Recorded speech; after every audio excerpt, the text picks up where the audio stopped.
ऐसा कहते हैं कि ऋषि अगस्त जी लोपामुद्रा अपनी पत्नी के साथ कार्तिकेय से हमारी देवी भागवत का महात्मा पूछ रहे थे। अब एक और श्रोता वक्ता आ गए, अगस्त जी और उनकी पत्नी श्रोता। वक्ता कौन? कार्तिकेय जी। कार्तिकेय जी से उन्होंने पूछा तो कार्तिकेय जी ने कथा सुनाई। थोड़ी क्लिष्ट कथा में सरल बना के छोटे से सुना रहा हूँ, क्योंकि आगे चलना अपने को, काम की बात समझ लेना आप उसमें। तो कार्तिकेय जी ने कथा सुनाई अगस्त जी को। कथा कौन सी थी? देवी भागवत के महात्मा की पूछी कि इसमें क्या विशेषता है। उन्होंने कहा देखो घटना सुनाते हैं, क्या विशेषता है?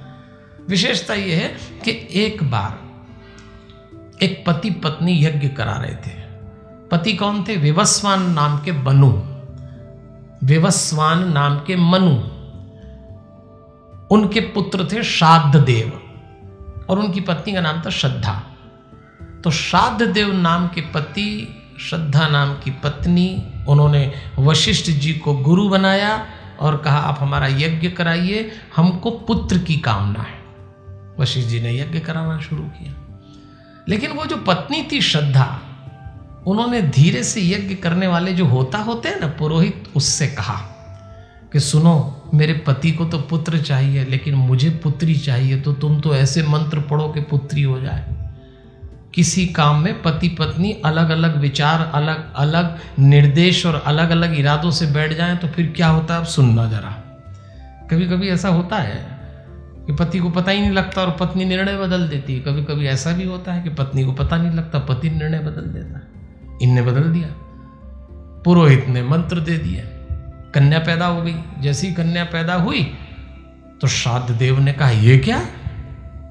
उन्होंने गुरु वशिष्ठ से कहा ये कैसे हो सकता है? गुरु वशिष्ठ भी चौंक गए। तब उन्होंने पता लगाया कि तुम्हारी पत्नी ने ही कहा, ये तो कन्या हो गई। पुत्र के लिए यज्ञ किया, हो गई कन्या।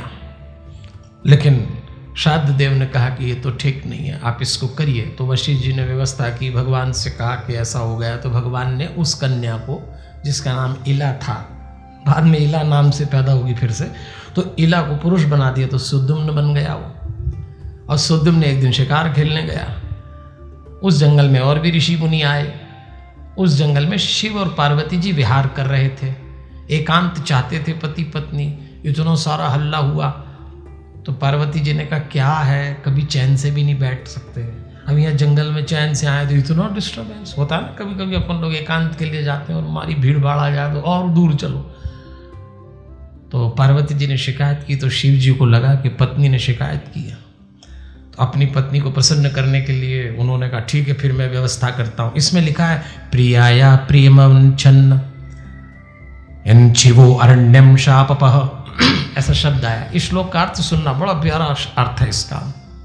अपनी प्रियतमा को प्रसन्न करने के लिए भगवान शंकर ने उस अरण्य को यानी उस वन को शाप दे दिया। अपनी प्रियतमा पत्नी को प्रसन्न करने के लिए शिव जी ने शाप दे दिया। इतना ख्याल रखते थे शिव जी घरवाली का। अपनी पत्नी को प्रसन्न रखने के लिए कुछ न कुछ करते रहना चाहिए। शंकर जी कर रहे हैं तो आपको हमको क्या शर्म आ रही है बताओ आप। अब देखो, हाँ बजाओ ताली। ये तो पुराण समझा रहा, मैं एक बार भी मन से नहीं बोल रहा हूं। भगवान शंकर ने कहा बिल्कुल ठीक है, तो शाप दे दिया। और शाप कैसा दिया कि इस जंगल में हमारी शांति भंग हुई है तो मैं इस जंगल, इस वन को, इस अरण्य को शापित करता हूं कि यहां जो कोई भी आएगा वो पुरुष स्त्री बन जाएगा। सुद्युम्न घूम रहे थे, वो स्त्री बन गए, घोड़े घोड़ी बन गए। वहां जो भी पुरुष थे सब स्त्री बन गए, उसमें सुद्युम्न बन गया और वो स्त्री बन के घूमने लगा। क्या करे, शाप तो लग ही चुका था, सब बदल चुकी थी प्रकृति। वो जो स्त्री बनी उसका नाम पड़ गया इला। इला जंगल में घूम रही थी तो इला ने देखा एक आश्रम, चंद्रमा के पुत्र बुध का वो आश्रम था।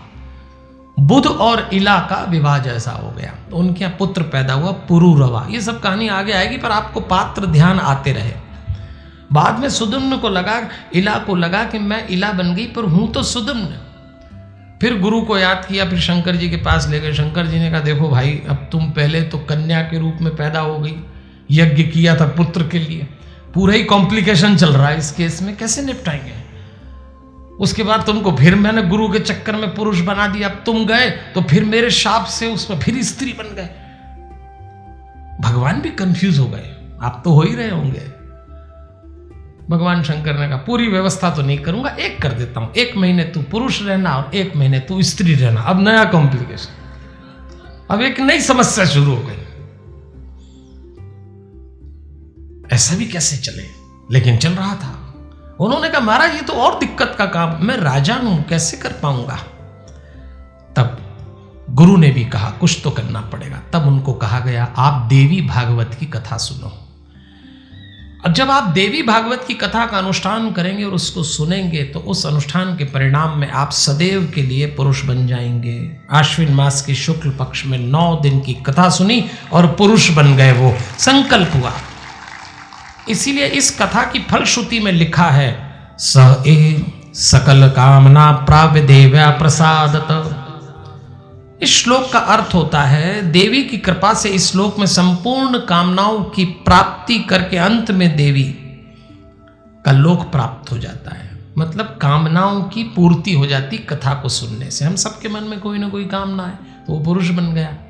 आप कोई कामना करना तो इस कथा में पूरी हो जाएगी 7 दिन में, ये भी तय। पर ऐसी मत कर लेना, नहीं तो कामना जाग जाए कि कथा में, ये कथा स्त्री को पुरुष बनाने की कामना पूरी करती, पुरुष को स्त्री बनाने की। तो ये मत कह देना कि 7 दिन में पुरुष हो तो स्त्री बन जाऊं, स्त्री हो तो पुरुष बन जाऊं। समझो आप, ऐसी उल्टी सीधी कामना मत कर लेना कथा सुन के। कौन सी कामना है? दरअसल सत्य तो ये है हर पुरुष के भीतर आधी स्त्री होती है और हर स्त्री के भीतर आधा पुरुष होता है। ये जो बाहर से आप पूरा पुरुष दिखता है, ये भीतर से आधी स्त्री आधा पुरुष है। और ये जो बाहर से एक पूरी स्त्री की देह दिखती है, ये स्त्री भीतर से आधी स्त्री है आधा पुरुष है, सभी है। लेकिन जब शापित होते हैं, शाप का मतलब विपरीत स्थिति, जब आप शापित होते हैं तो आपके भीतर की आधी स्त्री और आधा पुरुष अपनी भूमिका गड़बड़ करने लगता है। इसलिए आपको बाहर से फील होता है। कई बार आपको ऐसा लगता है जैसे कई पुरुष कुछ आचरण करते हैं तो खुद ही से बोलते हैं अरे मैंने भी क्या औरतों सरी का काम कर लिया। आपने नहीं किया, वो आपके भीतर वाली करा गई, आपको पता ही नहीं लगा। यही सत्य है इस कथा का।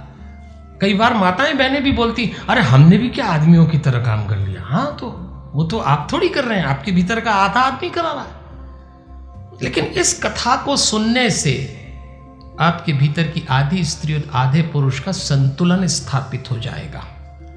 यह भीतरी संतुलन बिगड़ने से बाहर का आचरण बिगड़ता है। उस संतुलन को बनाना है, इसलिए यह कथा आई है। इस कथा के पीछे बड़ा गूढ़ अर्थ है। तो इस कथा को सुनने के बाद, यह महात्मा का प्रसंग सुनने के बाद आपके भीतर की आधी स्त्री और आधा पुरुष संतुलित हो जाएगा। तो आपका बाहर का व्यक्तित्व भी संतुलित होगा। और भीतर की स्त्री और भीतर का पुरुष गड़बड़ाता है तो बाहर का आप स्त्री हो या पुरुष गड़बड़ आचरण करोगे ही करोगे। इसलिए ऐसा कहते हैं आपके भीतर का संतुलन स्थापित होना चाहिए। वो कैसे होगा आगे कथा आएगी। अभी तो इस कथा का उद्देश्य, तो इस कथा को सुनने के बाद सबसे शुद्ध और अच्छा परिणाम होना चाहिए। आप भीतर से संतुलित हो जाएं, बैलेंस हो जाएं। ऐसा कहते हैं ना, वो बैलेंस है, कैरेक्टर होना भी चाहिए, वरना बाहर से आप गड़बड़ करेंगे ही करेंगे।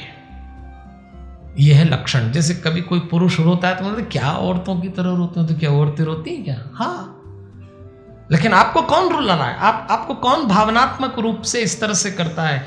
आपके भीतर की आधी स्त्री अंगड़ाई लेती है तो आप बाहर से वैसा प्रदर्शन करेंगे ही करेंगे। उसका संतुलन बनाइएगा।